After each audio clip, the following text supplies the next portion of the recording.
the yard at the old heavy wooden mortar. It was sitting in the corner, covered in dust and spider webs. Everyone had passed it 100 times. Tunde even used it as a step to climb the mango tree. To the city kids, it was just village junk. Shimi walked slowly towards the mortar. She didn't run because she didn't want the others to see her. She reached the old wood, which smelled of fermented yam and ancient dust.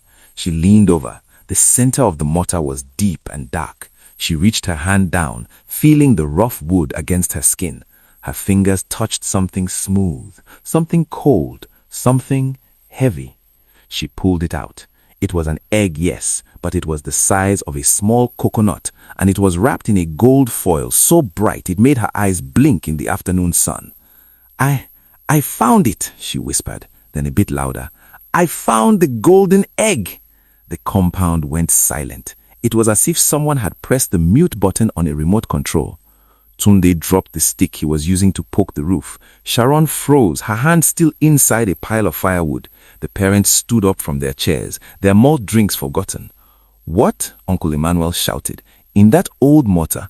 I sat on that thing this morning. Shimi? Sharon yelled, running over, her face full of soot. How? I searched that whole area. Shimi stood on the veranda, holding the shimmering gold prize. The city kids gathered around her, looking at the egg with a mix of jealousy and wonder. It was beautiful. It was the kind of gold that made you feel rich just by looking at it. Mama Sade stepped out, wiping her hands on her wrapper.